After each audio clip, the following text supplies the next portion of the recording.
One match, one place in the 2026 FIFA World Cup final. It all comes down to this, right?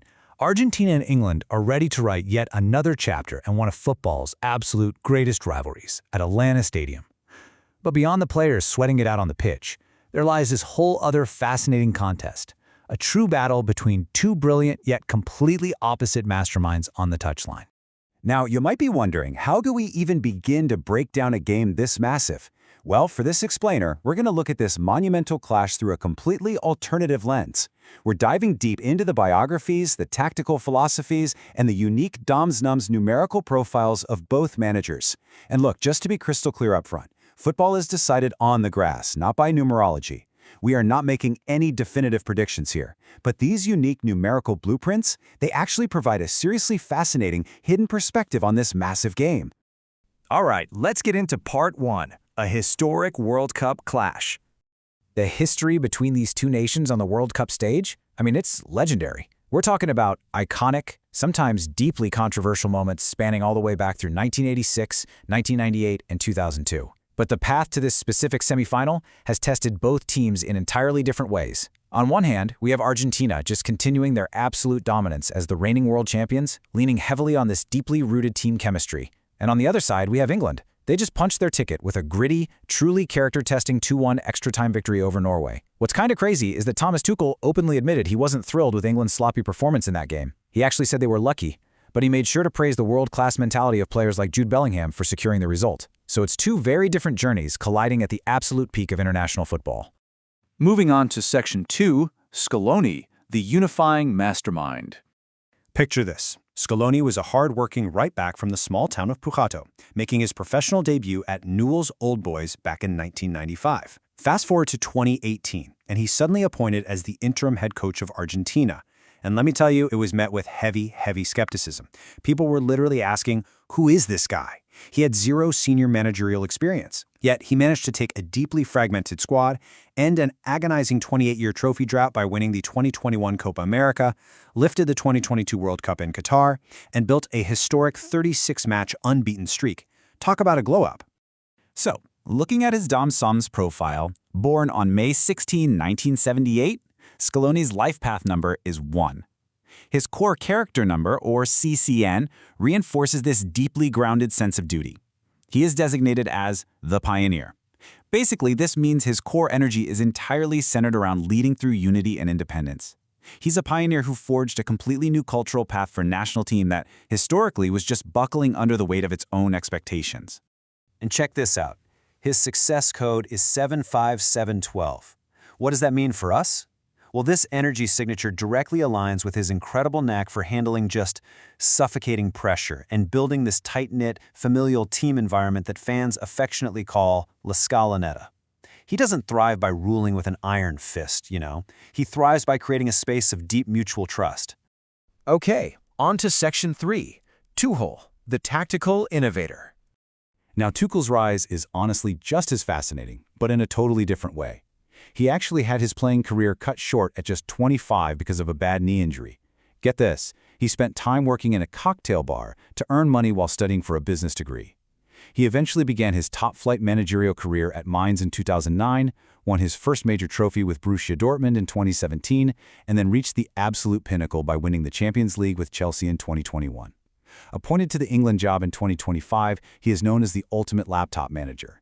He's this brilliant tactician who is constantly evolving his formations to exploit even the slightest, tiniest weaknesses in his opponents. Born August 29, 1973, Tuchel's life path number is 3, while his CCN highlights a seriously intense intellectual drive. DSM-Nums calls him the expressor. He basically experiences and shares joy through intense intellectual engagement. On top of that, his life graph shows us something quite rare, a steady climb with a major energy peak approaching later in his life, specifically around age 68. So he's on this upward trajectory of intense preparation. His success code? It's 28236. This numerical blueprint is a perfect match for his notoriously demanding, perfectionist nature. He's famous for a tactical philosophy of engineered conflict. He pushes his players to their absolute cognitive limits in training, day in and day out, so that when they finally get to the actual match, it feels easy by comparison.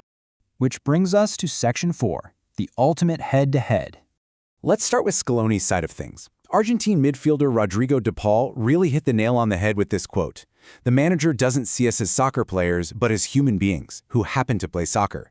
The Scaloni method, which Scaloni actually admits is heavily influenced by the legendary Carlo Ancelotti, heavily prioritizes emotional intelligence, he gives his star players autonomy, he builds a collective support system where the human being is always prioritized over being just a rigid tactical cog in a machine. Now, the contrast here is staggering. With Tuchel, someone literally once reflected on his early training demands by saying, you need A levels for some of these exercises. With Tuchel, you don't just go out there and kick a ball around. You are intellectually challenged. He demands maximum cognitive engagement, total positional perfection, and even specific foot orientations. It is incredibly regimented, all designed to create numerical overloads and absolute structural dominance on the field. So, it really is the unifier versus the innovator. LifePath 1 going head-to-head with LifePath 3.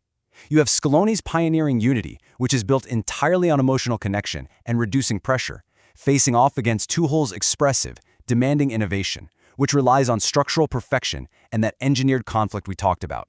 How does this actually look on the pitch, though?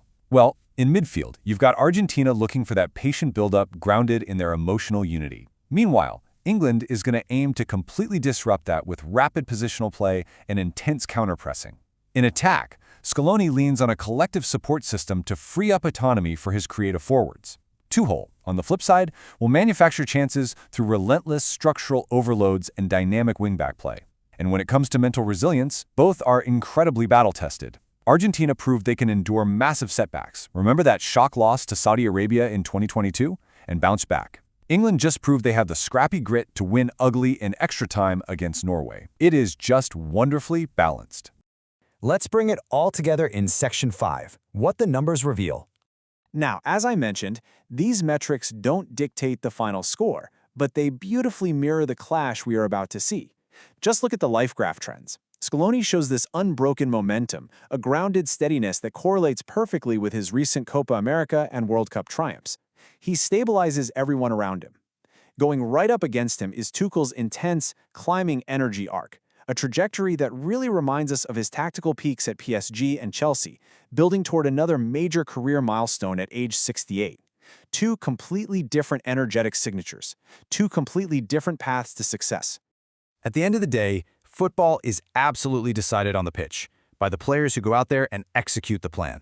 But when you look at the masterminds on the touchline, will it be the pioneers' emotional unity and human-first approach, or the expressor's relentless tactical genius and engineered conflict that secures that coveted spot in the World Cup final?